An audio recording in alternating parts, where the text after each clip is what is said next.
안녕하세요. 루리맘입니다. 오늘은 존 스토트의 온전한 그리스도인이 되려면이라는 책을 가지고 나왔습니다. 이 책을 왜 소개를 하려고 하냐면요. 성도의 자리에서 또 엄마의 자리에서 살고 있는 우리의 믿음 생활을 하시는 여성분들에게 꼭 추천하고 싶습니다. 왜냐하면 여기에 나온 내용 중에 직업과 소명이라는 단락이 있습니다. 그런데 성경적 의미의 소명이라는 것을 어떻게 얘기를 하냐면 인생은 우리가 어떤 직업적 능력을 갖고 있는가에 달려있지 않다. 가장 중요한 것은 우리 각자가 인간이 되는 것, 훌륭한 인간이 되는 것이라고 말씀을 하세요. 그런데 훌륭한 인간이라는 건 뭘까요? 훌륭한 그리스도인이 되라는 거예요. 훌륭한 그리스도인이 되려면 하나님께서 우리를 무엇으로 초대하는지, 그리고 우리가 무엇으로 부르심을 받았는지에 대해서 고찰해 보는 시간이 필요합니다. 이 온전한 그리스도인이 되려면이라는 책에서 이것을 7가지로 분류를 해서 말씀해 주시는데 이 부분을 간단하게 제가 발췌를 해서 메모를 해보았어요. 그 부분을 한번 짚고 넘어가고 싶습니다. 첫 번째는 하나님은 우리를 예수 그리스도에게 부르신다. 너희를 불러 그의 아들 예수 그리스도 우리 주로 더불어 교제케 하시는 하나님은 미쁘시다.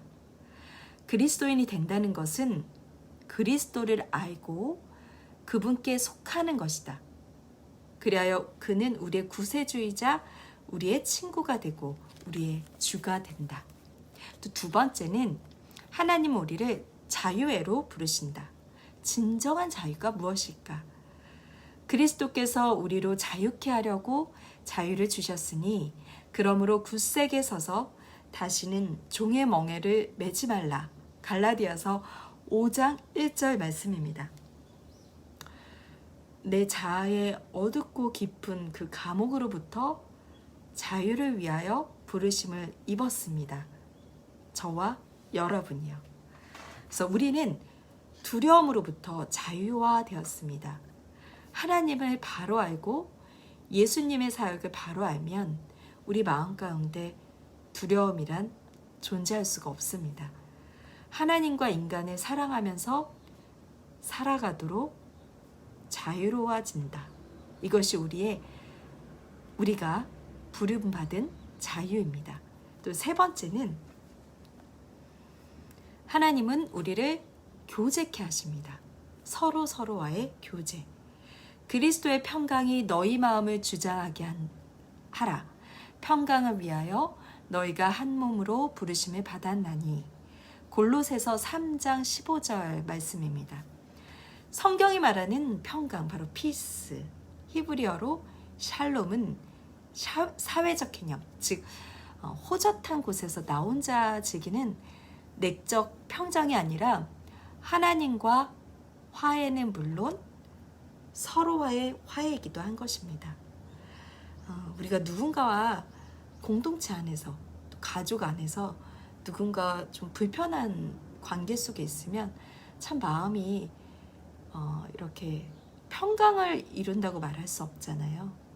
그래서 하나님은 우리를 그리스도와 그리스도의 새 공동체에 속하도록 부르셨고 우리가 서로에게 속하지 않고도 그리스도께 속한다는 것은 생각조차 할 수 없다고 말씀하십니다. 그래서 우리는 그리스도께로 부르심을 받았고 자유로 부르심을 받는다. 교제로 부르심을 받는다. 요즘 혼자 지내는 거 좋아하시고 또 혼자 있는 게 편하기도 합니다. 하지만 우리는 혼자서는 그 성경이 말하는 평강을 이룰 수 없습니다. 또 네 번째는 하나님은 우리를 거룩함에 부르셨습니다. 성도로 부르심을 받는다. 하나님의 거룩한 백성에 속하도록 부르심을 받는다. 성도는 어떤 것에 속하기 위해 구별된 사람들이라고 말씀하십니다. 세상의 표준과 가치 기준으로부터 구별된다. 오직 너희를 부르신 거룩한 자처럼 너희도 모든 행실에 거룩한 자가 되라. 베드로전서 1장 15절 말씀입니다. 우리는 성품과 행위가 그리스도를 닮도록 부르심을 받는다. 다섯 번째는요, 하나님은 우리를 증거로 부르신다. 그리스도인이 된 우리의 소명의 일부는 그분의 놀라운 행위를 전 세계에 널리 전파하는 것이다. 오직 너희는 택하신 족속이요 거룩한 나라요 그의 소유된 백성이니 이는 너희를 어두운 데서 불러내어 그의 기이한 빛에 들어가게 하신 자의 아름다운 덕을 선전하게 하려 하심이라. 베드로전서 2장 9절 말씀입니다. 여기 하나의 고백이 있습니다. 나는 어두운 가운데 있었다. 그러나 지금은 그 기이한 빛 가운데 있다. 나는 그의 백성이 아니었다면 소외되었다. 그러나 지금은 그의 백성이며 화해되었다. 이전에 나는 그의 진노 아래 있었다. 그러나 지금은 그의 자비 아래 있다. 나는 이러한 진리들을 나만 간직할 수 없다. 그는 나를 그의 기이한 빛 가운데로 부르신다. 그리하여 빛이 밝게 비치고 또 내가 그의 탁월하심을 전 세계에 널리 전파할 수 있게 하신다. 여섯 번째, 하나님은 우리를 고난으로 부르십니다. 오직 선을 행함으로 고난을 받고 참으면 이는 하나님 앞에 아름다워라. 베드로전서 2장 20절 말씀입니다. 이유는 무엇일까요? 그것은 우리가 고난으로 부르심을 받았기 때문입니다. 고난으로 부르심을 받은 이유는 무엇일까? 그것은 그리스도께서 우리를 위하여 고난받으셨기 때문입니다. 그래서 우리는 그의 발자취를 따라야 하고 우리는 고난을 받으며 그 고난을 참도록 부르심을 받았습니다. 일곱 번째는 하나님은 우리를 영광으로 부르신다고 합니다. 모든 은혜의 하나님, 곧 그리스도 안에서 너희를 부르사 자기의 영원한 영광에 들어가게 하시니가 잠깐 고난을 받은 너희를 친히 온전케 하시며 굳게 하시며 강하게 하시며 견고케 하시리라. 베드로전서 5장 10절 말씀입니다. 그래서 우리의 소명은 어떤 것을 행하는 것이라기보다는 어떤 존재가 되는 것이라고 말씀하십니다. 그러니까 위 7가지의 내용으로 봤을 때 하나님을 기쁘시게 하는 사람이 되는 것이 우리의 소명이라고 말씀합니다. 우리가 로마서를 읽다 보면 하나님께서 우리에게 주신 각자에게 주신 탤런트, 재능이 있습니다. 그 직분대로 쓰임을 받고 그 삶의 과정 가운데서 그 역할들을 수행해 나가면서 살고 계시죠. 그 중에서 저처럼 삶의 전체를 결혼과 가사와 자녀 양육에 바치도록 부름받은 여성들도 있습니다. 물론 그 전에는 자기의 재능을 드러내며 사회적으로 자기의 위치를 가지고 일을 하셨지만 어떤 한시적으로 혹은 조금 더 길게 그런 부르심을 받는 여성들이 있는데 이 부분에 대해서 많은 여성들이 고민하고 내적 갈등을 일으킨다고 저는 알고 있습니다. 저 또한 그랬고요. 그런데 기독교적 가정을 세우고 기독교적 가족을 이루는 것, 여타 다른 사역 못지않게 이 기독교적 사역이며 따라서 전임 사역이 될 수 있다는 겁니다. 하나님께서 엄마라는 자리를 설교자로 세우셨고 또 회중까지도 주셨잖아요. 이 얼마나 감사한 일인가 하고 생각해야 봐야 될 문제인 것 같아요. 그러니까 세상의 가치 기준으로 봤을 때 부지불식간에 굉장히 쉽게 세상에서 하는 어떤 사회적 지위나 직업적인 내용 것 비교를 하면서 이걸 계속 저급한 일 혹은 내가 아니어도 다른 사람에게 맡겨도 되는 일이라고 생각하게 돼요. 하지만 한 사람을 낳고 그 생명에게 진리의 말씀을 가리키는 일, 이거보다 더 귀한 일이 있을까요? 그리고 이 시기는 놓치면 다시는 주어지지 않는 시간이라고 생각됩니다. 그래서 더욱더 엄마인 우리가 말씀에 더 깨어 있어야 되고, 그냥 말씀을 보고 나의 생각과 판단으로 깨달아가는 것이 아니라 성령님께 구하면서, 하나님, 제가 이 말씀을 보았을 때 저의 삶 가운데에서 바로 바르게 적용해 가면서 하나님께 영광 돌릴 수 있는 그런 삶을 살아가게 책짓질 해주시기를 간절히 소원합니다 하며 기도하는 마음으로 사셨으면 좋겠습니다. 왜 우리의 마음과 우리의 생각을 멀리 해야 하는지, 그거에 대해서 또 명확하게 여기서 짚고 넘어가시는 부분이 있어서 그 부분도 한번 읽어드리겠습니다. 우리는 마음을 변화시키거나 마음을 청결하게 만들거나 마음의 의를 개발할 수가 없다. 우리는 새로운 마음이 필요하다. 예수님은 속에서 곧 사람의 마음에서 나오는 것은 악한 생각, 곧 음란과 도적질과 살인과 간음과 탐욕과 악독과 속임과 음탕과 흘기는 눈과 회방과 교만과 광패니라고 마가복음에서 말씀하셨다. 이러한 것들은 사람의 악한 마음으로부터 나온다. 그렇다면 우리가 어떻게 마음으로 의롭게 될 수 있단 말인가? 그것은 오직 거듭남으로서만 가능하다. 그리고 산상수훈 전부가 이 거듭남을 전제로 한다는 것은 두말할 나위도 없다. 이것은 새로 태어난 자의 새로운 의다.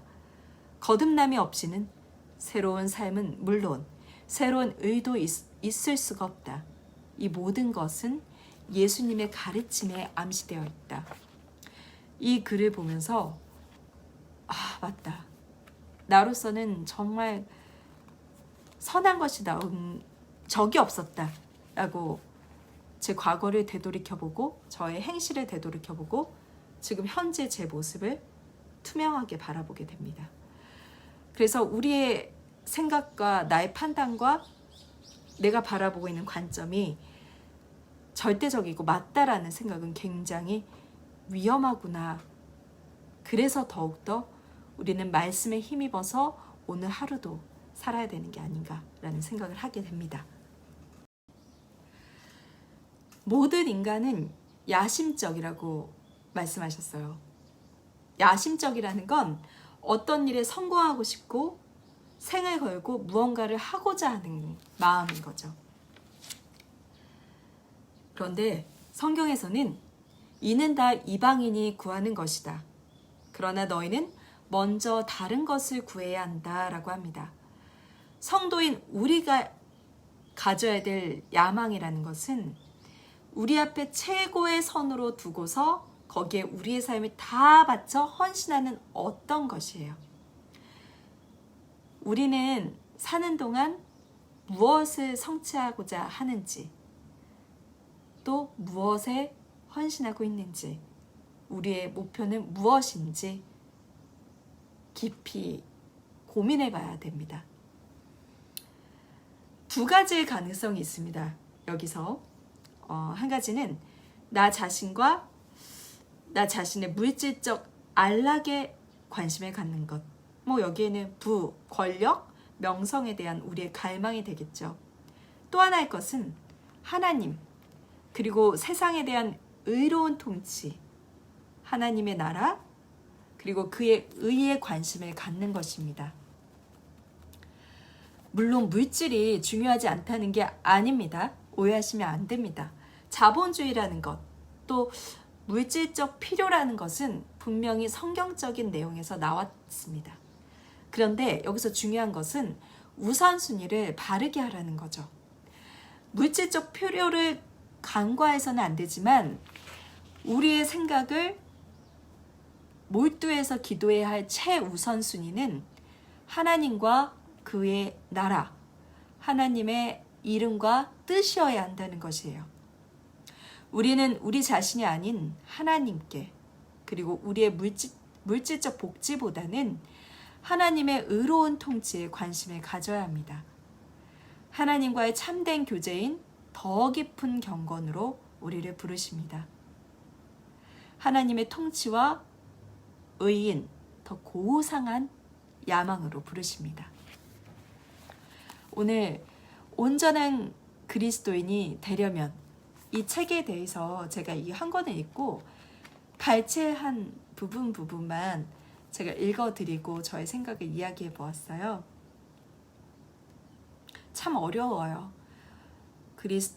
그리스도인으로 산다는 게 한때는 마냥 행복하고 좋기만 한 때도 있었어요.